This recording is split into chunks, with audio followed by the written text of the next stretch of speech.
नमस्कार मित्रों, ND Gohil YouTube channel में आपका हार्दिक स्वागत है। आज हम कक्षा 6 सत्र 2 इकाई 2 अनूठे इंसान पाठ का पठन करेंगे एवं उसकी समझ प्राप्त करेंगे।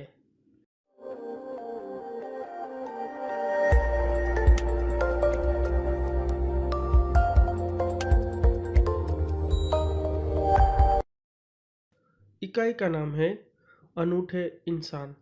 तो सबसे पहले हम इसके शीर्षक को जानते हैं कि यह क्या कहना चाहता है। अनूठे का अर्थ होता है अनोखा, यानी कि निराला, मतलब कि जो दूसरों से अलग हो वह। और इंसान का मतलब होता है मनुष्य। तो यहाँ हमारे इस इकाई का नाम है अनोखे या अनूठे इंसान की, जो वे इंसान हैं जो दूसरों से अलग होते हैं। इस इकाई में दो प्रसंग है। प्रथम प्रसंग फ्रांस के महान शासक नेपोलियन बोनापार्ट के बचपन पर आधारित है, जो हमें सत्य एवं प्रामाणिकता की राह पर चलने की प्रेरणा देता है। जबकि दूसरे प्रसंग में केरल की देशभक्त लड़की कौमुदी के सच्चे दान का निरूपण है। तो यहाँ हमने देखा कि यहाँ पर हमें दो महान इंसानों के जीवन प्रसंगों की बात की गई है। एक नेपोलियन है और दूसरी सच्चा दान देने वाली कौमुदी। तो आइए देखते हैं अब पाठ में कि इनके कौन कौन से प्रसंग दिए गए हैं। तो इसमें पहली प्रसंग कथा है, ऐसा था नेपोलियन। नेपोलियन जब छोटा लड़का था तभी से वह सत्यवादी था। एक दिन वह अपनी बहन इलाइजा के साथ आँख मिचौनी खेल रहा था। इलाइजा छिपी थी और नेपोलियन उसे ढूंढने के लिए इधर उधर दौड़ रहा था। कि नेपोलियन जब एक छोटा बच्चा था तभी से वह सत्यवादी था। सत्यवादी अर्थात सत्य बोलने वाला। एक दिन नेपोलियन और उसकी बहन दोनों आँख मिचौनी छुपन छुपाई खेल रहे थे। इलाइजा छुपी थी और नेपोलियन उसे ढूंढने के लिए इधर उधर दौड़ रहा था। अचानक वह एक लड़की से जा टकराया। लड़की अमरूद बेचने के लिए जा रही थी। नेपोलियन के टकराने से उसकी टोकरी नीचे गिर पड़ी। कीचड़ होने के कारण उसके सारे अमरूद खराब हो गए। वह रोती हुई कहने लगी, अब माँ को मैं क्या जवाब दूंगी। तो यहाँ हमने देखा कि नेपोलियन और उसकी बहन खेल रहे हैं और एक लड़की से वह टकरा गया। वह लड़की अमरूद बेचने जा रही थी और नेपोलियन की टक्कर के कारण उसके सारे अमरूद नीचे कीचड़ में गिर गए और वह लड़की रोकर बोली कि अब मैं माँ को क्या जवाब दूंगी। इलाइजा कहने लगी, चलो भैया, हम यहाँ से भाग चले। नहीं बहन, हमारे कारण ही तो इसकी हानि हुई है।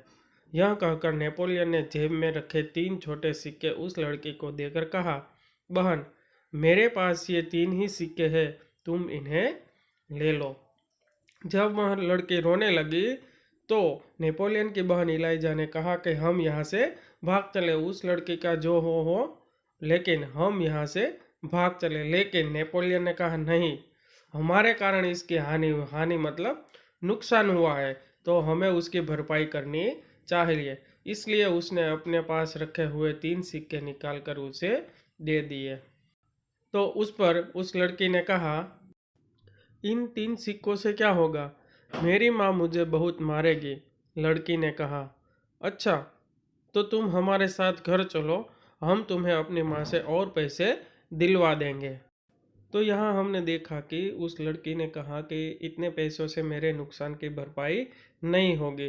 तो उस पर नेपोलियन ने कहा, ठीक है, तो तुम हमारे साथ हमारे घर चलो, मैं अपनी माँ से तुम्हें और पैसे दिलवा दूंगा।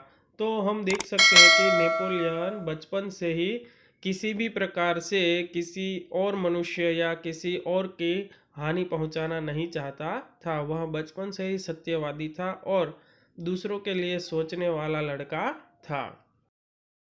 इस पर इलाइजा ने नेपोलियन से कहा, भैया, इसे घर ले चलोगे तो माँ नाराज होगी। नेपोलियन नहीं माना। वह उस लड़की को अपने साथ घर ले गया। माँ को घटना की जानकारी देकर वह बोला, माँ, आप मुझे जो जेब खर्च देती है उसमें से इस लड़की को पैसे दे दीजिए।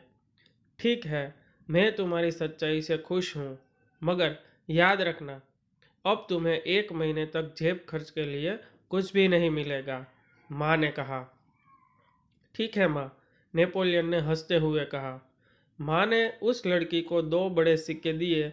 वह खुशी खुशी घर लौट गई। नेपोलियन को धक्का देने की सज़ा तो मिली, परंतु सत्य के पथ पर चलने के कारण उसे यह सज़ा भुगतने में अद्भुत आनंद आया। वास्तव में नेपोलियन सच्चाई के पथ पर चलने वाला इंसान था। बचपन से ही उसे खुद पर दृढ़ विश्वास था और दृढ़ इच्छा शक्ति भी।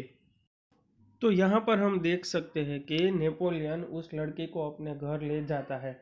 हालांकि उसकी बहन ने मना किया था, फिर भी वह उसे वहाँ पर ले जाता है और अपनी माँ से पैसे दिलवाता है। माँ ने शर्त रखी कि अब इस महीने तुम्हें जेब खर्च के लिए कुछ भी न मिलेगा।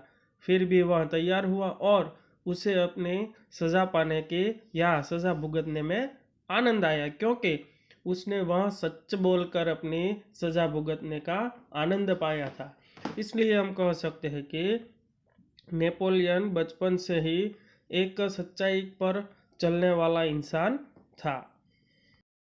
अब देखते हैं दूसरा जीवन प्रसंग, जिसका नाम है सच्चा दान, जो कि कौमुदी नामक एक देशभक्त या कह सकते हैं कि दानवीर लड़की के बारे में दिया गया है। मलबार केरल की बात है। वहाँ बड़गरा नाम के एक गांव में सभा का आयोजन किया गया। गांधी जी ने अपने भाषण में सभा में उपस्थित सभी बहनों से जेवरों की भीख मांगी। बहुत सी वस्तुएं भेंट में मिली। अपना भाषण समाप्त करके गांधी जी उनको नीलाम करने लगे। उसी समय कौमुदी नाम की 16 वर्ष की एक कन्या धीरे से मंच पर चढ़ आई। उसने एक हाथ की सोने की चूड़ी उतारी और उसे गांधी जी को देते हुए बोली, क्या आप मुझे अपने हस्ताक्षर देंगे? मित्रों, यहाँ पर एक शब्द आया है नीलाम। तो उसका अर्थ होता है बोली लगाकर बेचना, अर्थात कोई एक व्यक्ति जो किसी एक वस्तु को बेचता है, मगर कैसे?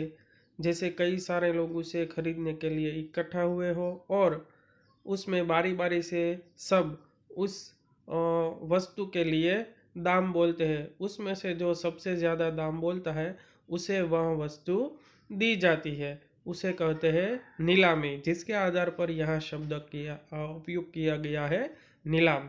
तो इसलिए हम कह सकते हैं कि नीलाम शब्द का अर्थ होता है बोली लगाकर बेचना। यहाँ एक और दूसरा शब्द है हस्ताक्षर। हस्ताक्षर का अर्थ होता है दस्तखत, लेकिन उसे हम दूसरे अर्थ में भी ले सकते हैं। हस्त यानी कि हाथ और अक्षर यानी कि अक्षर जो हम लिखते हैं वह यानी कि हाथ से लिखे हुए अक्षर। लेकिन हमें यहाँ इसे हस्ताक्षर यानी कि दस्तखत के अर्थ में लेना है। तो हम किसी से हस्ताक्षर क्यों मांगते हैं? क्योंकि जिस व्यक्ति से हम हस्ताक्षर मांगते हैं वह या तो कोई महान या कोई सुविख्यात व्यक्ति हो, जिसके हस्ताक्षर हम अपने लिए एक स्मृति चिन्ह के रूप में रख सके। इसलिए हम उन व्यक्तियों के हस्ताक्षर लेते हैं। तो यहाँ पर हम देख सकते हैं कि कौमुदी नाम के लड़के ने गांधी जी के मात्र हस्ताक्षर लेने के लिए अपनी सोने के चूड़ी यानी कि सोने का जेवर उसे उतार कर दे दिया, क्योंकि वह गांधी जी को पूजनीय एवं महान मानती थी और उसका दिया हुआ जो दान है वह आज़ादी के कार्यों के लिए, आज़ादी के आंदोलनों के लिए उपयुक्त होने वाला था। इसलिए उसने अपने सोने की चूड़ी की भी परवाह नहीं की। गांधी जी हस्ताक्षर कर ही रहे थे कि उसने दूसरे हाथ की चूड़ी भी उतार दी। यह देखकर गांधी जी ने कहा, अरे पगली लड़की, दोनों चूड़ियां देने की ज़रूरत नहीं है। एक ही चूड़ी लेकर मैं तुम्हें अपने हस्ताक्षर दे दूंगा। इसके उत्तर में कौमुदी ने अपने गले का स्वर्ण हार उतार लिया। गांधी जी ने पूछा, तुमने अपने माता पिता से आज्ञा ले ली है ना? बिना कोई उत्तर दिए उसने कानों में से रत्नजड़ित बूंदें भी निकाल लिए। गांधी जी ने पूछा, तुमने इन आभूषणों को देने के लिए अपने माता पिता से आज्ञा ले ली है ना? कौमुदी उत्तर देती, इससे पहले ही किसी ने कहा, इसके पिता तो यही है ना, मानपत्रों की नीलामी में वही तो बोली लगाकर आपकी मदद कर रहे हैं। अब गांधी जी ने कौमुदी से कहा, तुम्हें यह तो मालूम होगा कि ये गहने दे देने के बाद तुम फिर नए गहने नहीं बनवा सकोगे। कौमुदी ने यह शर्त दृढ़तापूर्वक स्वीकार कर ली। गांधी जी ने हस्ताक्षर करने के बाद यह वाक्य लिख दिया, तुम्हारे इन आभूषणों की अपेक्षा तुम्हारा त्याग ही सच्चा आभूषण है। सच है, देश प्रेम से बढ़कर कुछ नहीं। तो यहाँ हम देख सकते हैं कि कौमुदी ने अपने सोने के गहने उतार कर गांधी जी को दे दिए, क्योंकि वह आज़ादी के आंदोलन में अपना कोई ना कोई हिस्सा देना चाहती थी, जिसमें से उसको पता था कि यह गहने मुझे फिर से मिलने वाले नहीं है। फिर भी उसने उन गहनों को गांधी जी को दे दिया। इसीलिए गांधी जी को कहना पड़ा कि तुम्हारे इन आभूषणों की अपेक्षा तुम्हारा त्याग ही सच्चा आभूषण है। उसे त्याग की उपाधि दी। क्यों? क्योंकि हम सभी जानते हैं कि स्त्रियों को सहज भाव से गहनों के अर्थात सोने या हीरे रत्न जड़ित गहनों का ज़्यादा आकर्षण रहता है। फिर भी उसमें से वह एक 16 साल की लड़की होने के बावजूद उससे ऊपर उठी और उसने उनका त्याग किया। इसलिए गांधी जी ने उसके दान को त्याग के रूप में परिवर्तित करके उसे एक महान लड़की बना दिया है। तो यहाँ हम देख सकते हैं कि अगर हमें अनूठे या महान इंसानों में अपना नाम शुमार करना हो तो हमारे अंदर बचपन से ही कोई ना कोई या किसी न किसी रूप में से हमें ऐसे गुण अर्जित करने होते हैं जिससे कि हम आगे चलकर एक महान व्यक्ति बन सके। जैसे हमने पहले जीवन प्रसंग यानी कि नेपोलियन के प्रसंग में देखा कि वह बचपन से ही सच्चाई के पथ पर चलने वाला था और त्याग की भावना या किसी और को नुकसान न पहुंचाने की भावना वाला एक लड़का था। और दूसरा प्रसंग था कौमुदी का, जिसमें उसके त्याग की भावना को देखकर गांधी जी भी चकित रह गए थे। इसलिए हमें यहाँ प्रेरित करने के लिए इन दो जीवन प्रसंगों को दिया गया था। तो यहाँ हमारा पाठ पूर्ण होता है, अनूठे इंसान।